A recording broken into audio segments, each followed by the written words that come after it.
Nagsilbing panauhing tagapagsalita sa ginanap na commencement exercises sa ng Laguna State Polytechnic University San Pablo City Campus sa Senate Majority Floor Leader Senator Francis Tolentino ngayong araw ng Miyerkules, Hulyo 3, 2024 sa San Pablo Convention Center sa San Pablo City, Laguna.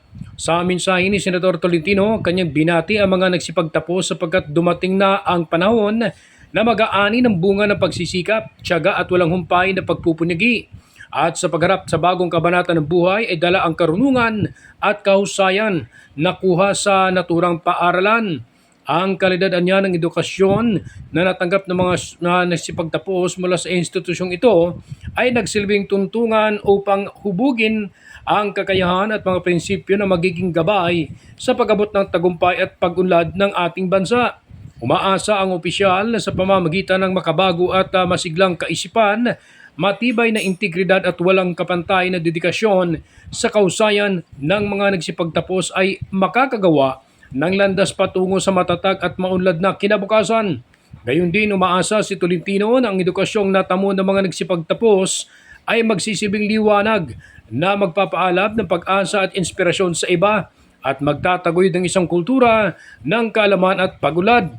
Sapagat naniniwala ang senador na ang tunay na pamumuno ay nasusukat hindi lamang sa sariling tagumpay, kundi sa kakayahang itaas ang antas ng buhay ng iba at mag-ambag ng mga kabutihan sa lipunan. Hiniling din ng senador sa mga nagsipagtapos na panatilihin ang mga halagang integridad, pananagutang sibiko at walang hanggang pagmamahal sa bayan na naitanim sa puso at isipan. Yakapin na niya ang responsibilidad na kalakip ng edukasyon at siguraduhin na ang mga kilos at gawa ay sumasalamin sa positibong pagbabago na hinahangad para sa lipunan.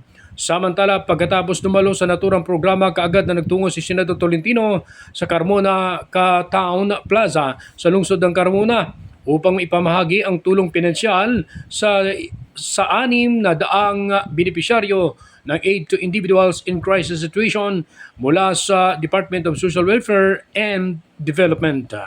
Ronda balita mula sa lalawigan ng Laguna. Ako si J.R. Narit, naghahatid ng mahalagang impormasyon at balitang totoo.